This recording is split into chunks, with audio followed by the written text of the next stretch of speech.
Okay, I'm back. I apologize for the first video kind of cutting off in the middle there. My phone ran out of space.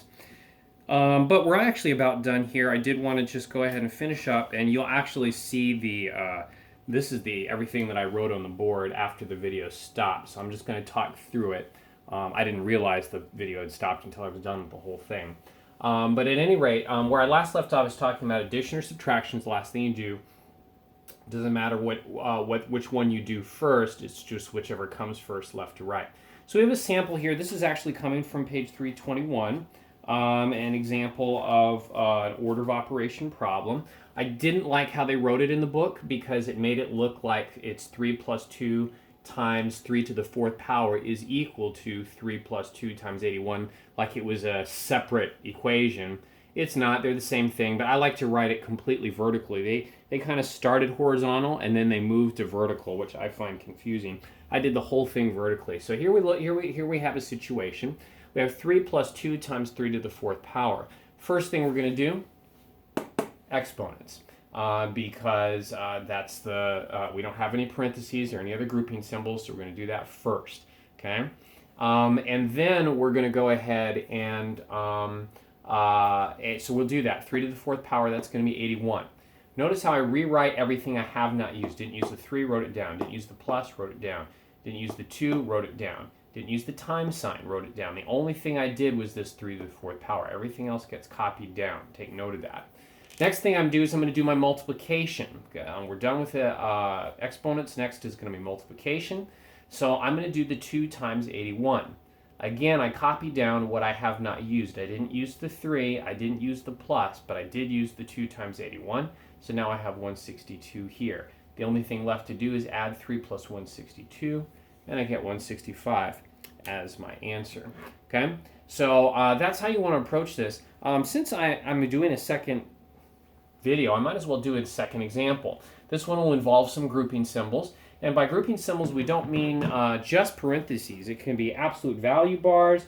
It can be brackets. It can be any kind of grouping symbol. So I'm going to do example C, which looks a little bit longer. Okay, it's going to be -3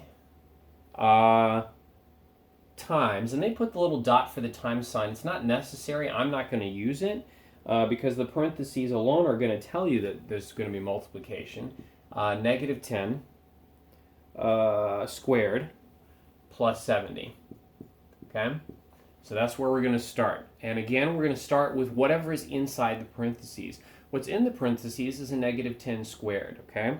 Now, I know that I had said that when you don't have parentheses, and we don't for the -10 squared, notice that even though this whole thing is in parentheses, the -10 squared is not. That means our answer is going to be -100. It's going to be 10 times 10 and then add the negative. So this is going to be -100, not 100. Okay? Let me show you kind of off to the side what it would have looked like to get a positive 100. It would have looked like this. That would give you a positive 100. I hope that makes sense. You'd have a parentheses within the parentheses. It shows that -10. Negative goes with a 10. We don't have that, so it's going to be -100 plus 70. And we're, again, copying down everything we have not used. Okay? So now I'm going to go ahead and do -100 plus 70. And it's still inside the parentheses, so that's going to give us -30. Okay? And we'll have the -3, which we still haven't used. And now we're ready to multiply. We're going to do -30 times, -3 times -30. That's going to give us positive 90. That's the solution to our problem. So again, I want to draw special attention to the fact that because we did not have this whole thing, the -10, in parentheses with the exponent outside, we had to have a -100 here. Okay? Very important distinction to point out. Okay?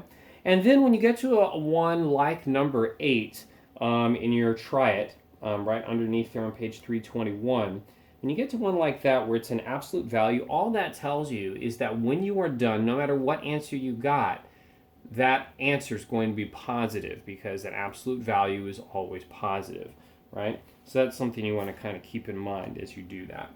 And that's basically what we're looking at as far as today's work goes. Again, you can reference this video and the one before it as you're doing your homework, and even if you need to during your test. All right, thanks a lot, guys. We'll talk to you later.